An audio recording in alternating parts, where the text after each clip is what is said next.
네, 안녕하세요. 여러분들의 구독과 좋아요로 이 채널이 유지되고 있습니다. 네, 영상 속도는 1.5배를 추천드리고요. 항상 구독자님, 멤버십 회원님들에게 감사하다고 말씀을 드리면서 자, 이번 내용은 비트코인 이더리움 이야기도 좀 해야 되는데 그건 주말에 한 번 더 다뤄드리도록 하겠고요.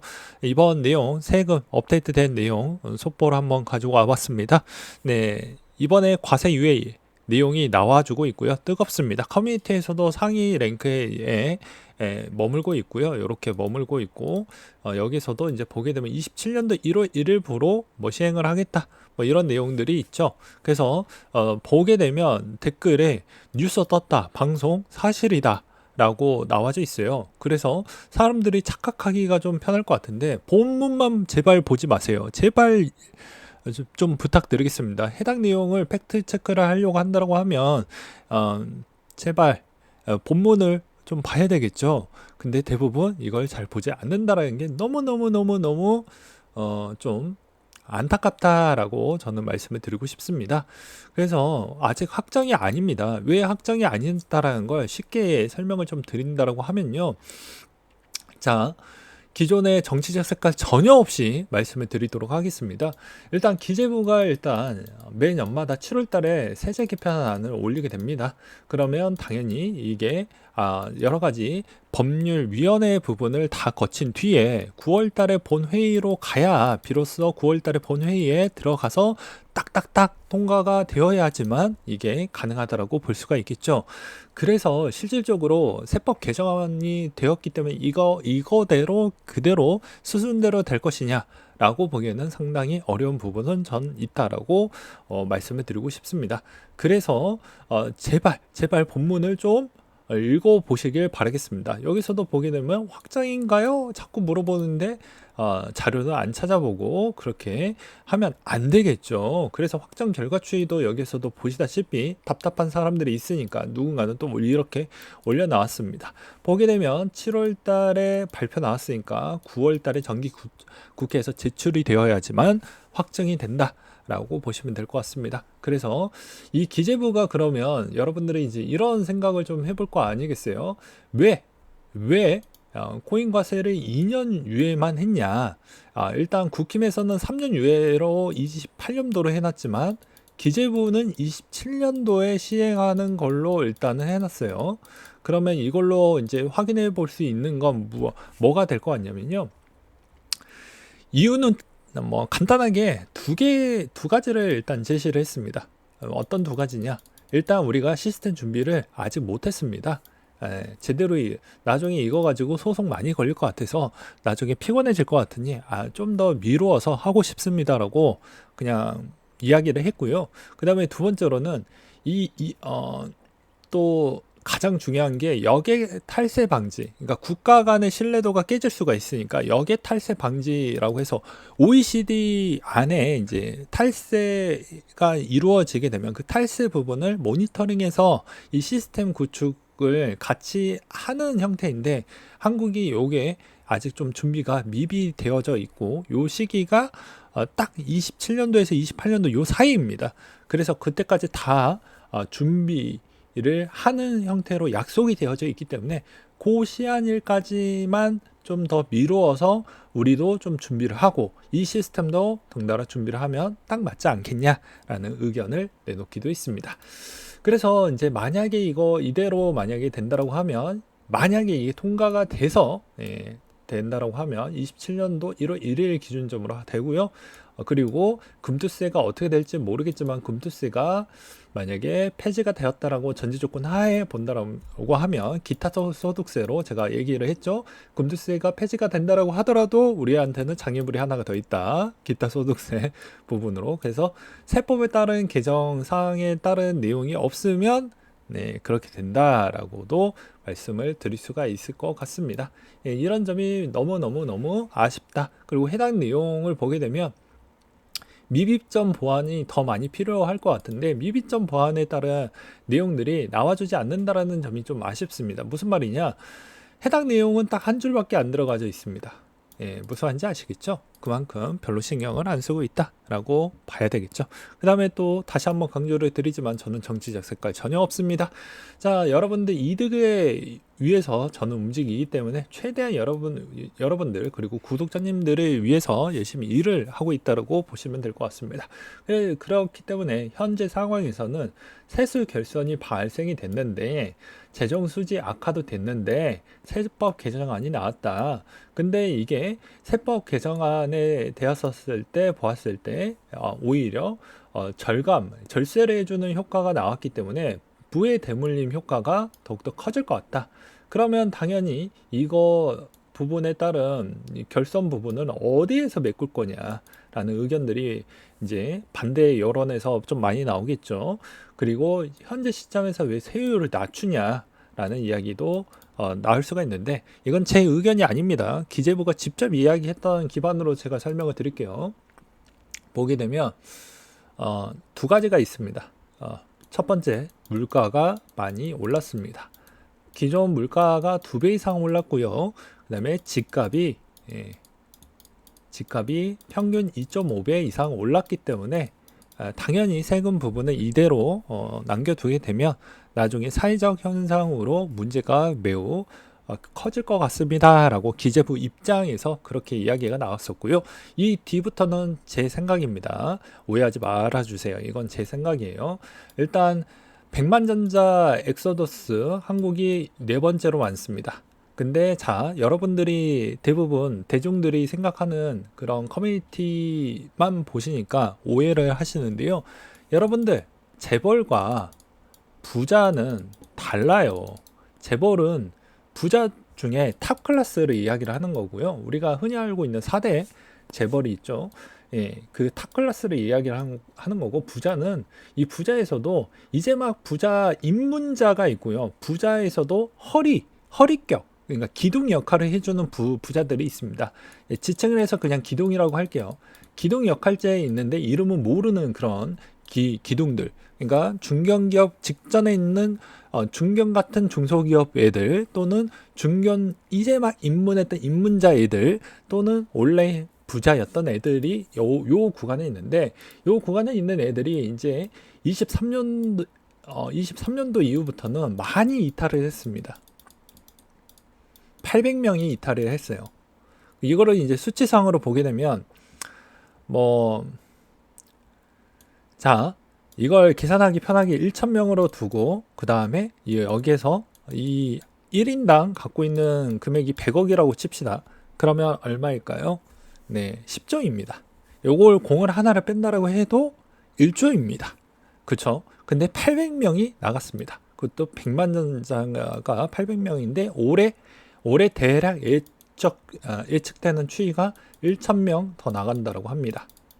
그러니까 한번 이것도 이제 기재부들은 옛날에 공무원 때가 가장 인기가 좋았던 때니까 싱크탱크 애들이 많이 들어왔거든요.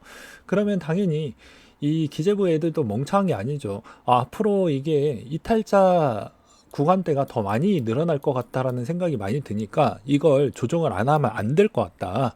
서민은 세금을 많이 내지 않아요. 엄밀히 팩트로 이야기를 하면 내기는 내지만 별로 안 냅니다. 누가 제일 많이 내냐? 당연히 상위 10% 있는 구간대가 많이 내긴 하는데, 이 기둥 역할을 하고 있는 애들 또한, 부자애들 또한 그러니까 중간층 라인에 있는 이 구간에 있는 부자애들이 내지 않을 경우에는 작살이 난다라는 거죠. 그러면 이제 사람들이 왜 부자 감세를 해주냐라고 하지만, 세금은 엠빵입니다. 여러분들, 남이 내주는 게 아니에요. 근데 내가 내줄 수 있는 대상자, 그러면서 나보다 한 10배 이상 내줄 수 있는 대상자가 없어지면 여러분들이 복지가 운영이 될 거라고 보십니까? 아까도 말씀드렸다시피 작년에 800명이 나갔습니다. 대충 계산하면 800명의 자산이 100억 원에 계시셨던 분들이 나가게 된다고 하면 8조입니다. 올해 1000명 한다라고 했으니까 합치면 18조 원이 되겠죠. 네. 그렇기 때문에 어마무지한 형태로 많이 나가고 있다. 요즘 요게 컨설팅이 돈이 짭짤하게 잘 된다고 해서 감염되듯이 많이 그게 나가주고 있는 실정입니다. 왜 그러냐면 이거 계산을 해봐도 바로 알 수 있습니다. 여러분들이 만약에 여기에 대상이 된다고 하면 왜 이게 가능하냐면요. 한번 생각을 해보세요. 내가 총 벌 수 있는 기대 수명에서 총 벌 수 있는 어, 재산 부분이 요 정도가 있어요. 근데 내 자녀가 총 벌 수 있는 부분이 요 정도인데 이걸 자산을 이전을 시키면 이 정도까지는 벌 수가 있어. 근데 이거에 세금을 내면 이것도 안 나올 것 같아. 그럼 내가 일어나서 벌 수 있는 총량이 자녀가 물론 능력치가 좋으면 더 많이 볼 수는 있겠지만 그런 확률은 좀 매우 적으니까 싱가포르나 캐나다나 뭐 이런 쪽으로 많이 간다라고 하더라고요. 특히 싱가포르이 가장 좋다라고 합니다. 네, 아예 그냥 제로니까요. 제로예요, 제로. 그래서 제일 많이 간다라고 하더라고요. 그렇기 때문에 현재 상황이 이렇게 돌아가고 있기 때문에 부자 감세 부분보다 우리는 같이 공생해야 된다라고 저는 매번 이야기를 하고 싶습니다. 무슨 말이냐? 부자를 죽인다고 해서 우리는 감정적으로는 그러니까 기분에 있는 비용을 여러분들이 감당을 못해요. 서민들은 기분에 있는 기분파 비용을 감정 비용을 너무 많이 비싸게 티켓을 끊어. 나중에 이거 어떻게 할지는 모르겠지만 싫어도 그냥 부부싸움 해도 같이 살잖아요. 똑같습니다. 그냥 부자들도 내 세금을 많이 내주니까 여기에서 좀 살 수 있게끔 해놔야 되는데 너무 많이 가져간다고 하면 이거는 뭐 제가 주장을 하는 게 아니고 전 세계적으로 거의 탑 클래스에 있는 그런 세금 부분이지 않습니까? 단독으로 보아도 거의 넘사벽 수준이기 때문에 뭐 굳이 제가 이야기를 안 해도 대부분 아실 걸로 보여집니다. 그래서 코인으로 만약에 돈을 많이 버셨다고 하면 대부분 이런 고민들도 많이 하실 것 같은데 아무래도 세금에 대한 이야기는 이 정도까지는 그래도 좀 알려주는 게 맞을 것 같아서 한번 준비를 해봤고요.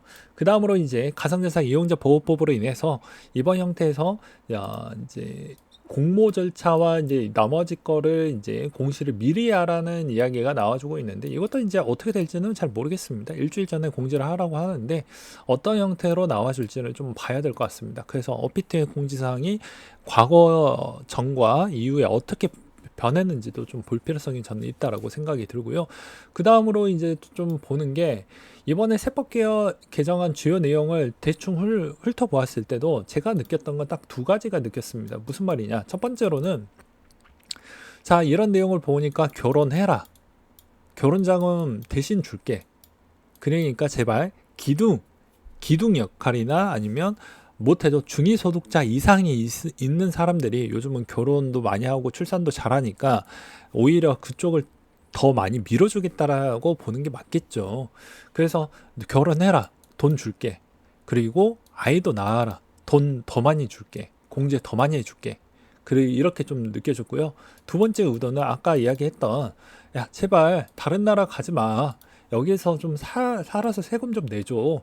그래서 이 부분이 좀 내포되어져 있지 않느냐. 그래서 상속세 부분의 가중치를 두는 부분도 이번에 뭐 없앤다고 하지만 또 소신 발언 좀 하도록 하겠습니다. 만약에 이거 형태로 개정 없이 만약에 이대로 간다 라고 하면 이탈이 어마무지하게 남을 겁니다. 그러면 미우나 고우나 안타까운 부분이지만 불편한 이야기를 저는 할 수밖에 없어요. 이게 팩트이니까요. 만약에 이대로 그냥 간다 그러면 여러분들 한국에서 계속 잔류하면서 살 수밖에 없는 선택권이 없으신 분들, 그러니까 무능력자라고 그냥 간단하게 이야기하겠습니다. 무능력자이신 분들은 뭐 그냥 한국에서 망할 때도 같이 잔류하면서 그 안에 살아야 돼요. 그 대신 이분들은 선택 옵션이 많습니다. 다양합니다. 내가 가고 싶은 나라를 내가 선택해서 갈 수가 있어요. 돈이 많으니까요. 근데 서민은 그런 선택이 없다니까요. 근데 왜 둘이 뒤지게 싸워봐야 무슨 누가 더 손해일 것 같습니까? 결국에 얘네들 때려잡는다고 해도 재벌들은 못 도망가겠죠. 근데 기둥 역할을 하고 있는 부자들까지도 다 얘네들은 어차피 언론에도 이름도 안 나왔어요. 그러니까는 더 이동하기가 편합니다. 솔직히 말해서. 그러면 이런 애들이 다 떠나버리면 여러분들 엠빵 비용이 어마무지하게 늘어날 텐데 그거 감당하실 수 있으실까요? 이걸 생각을 하셔야죠. 그리고 사람의 본능이 내 가족을 위해서 열심히 일하는 부분이 기본 베이스인데 내 가족을 못 준다라는 것도 말이 안 되고, 세법상에서도 솔직히 이걸 객관적으로 본다라고 해도 이건 문제가 있다라고 하는 게 왜 그러냐면, 그냥 간단하게 이야기하겠습니다. 원래 부부 사이에서도요, 증여세를 안 내요. 대부분 나라들이 거의 없습니다. 아예 없다라고 볼 수 있을 정도로 거의 안 냅니다. 근데 우리나라는 일단 요렇게 부부 사이에도 증여를 해도 공제 금액의 한도가 있죠. 이거 자체가 말이 안 되고, 그 다음에 우리가 소득세를 한번 내서 가져가죠. 그리고 나서 또 아이한테 갈 때도 뭐 이 부분은 있긴 하지만 요즘은 상속 증여 부분을 좀 많이 줄여주는 형태입니다. 그런데 여기서도 또 세금을 내고 또 세금을 내고 또 세금을 내는 말도 안 되는 그런 형태가 있다 보니까 이 시스템에 문제가 있다라는 게 증명이 되어 가고 있다라는 것이죠. 그리고 여러분들도 엄밀히 따져 본다고 하면 우리가 투자를 하면 다 돈을 벌기 위해서인데, 어차피 그 목표 구간대에 있는데 왜 자꾸 허들을 만드냐라는 것이죠. 허들 만들면 여러분들이, 제가 이제 뭐 이런 이야기까지 하고 싶진 않지만, 자녀가 있으면 자녀가 공부를 많이 해도, 그리고 좋은 일자리를 가졌다고 해도 이 허들이 높아진다니까요. 여기에 세금이 덕지덕지 붙어버리니까. 그래서 고소득자라고 해도 실질적으로 실제 내가 써야 되는 소득 비율이 얼마 되지 않는다라는 체감적으로 느끼는 이유가 그런 거라고 제가 매번 이야기를 하지 않습니까? 그래서 남을 미워하는 것보다 나를 빨리 발전시키고 나를 빨리 키우는 역할로 가는 게 맞다라고 제가 매번 이야기를 하는 이유가 그런 겁니다. 듣기 싫다라고 하더라도 이게, 예, 사실이니까 그런 거예요. 어쩔 수가 없는 것이죠. 네. 그렇기 때문에 여러분들도 잘 참고하시고, 이제부터는 27년도, 28년도부터는 국가 간에 이제 역액 탈세 구축망이 형성이 되기 때문에 웬만해서는 탈세하기가 정말 어려워지고 까다로워지기 때문에 이런 점도 참고하시길 바라겠습니다. 네, 이상으로 마치도록 할게요.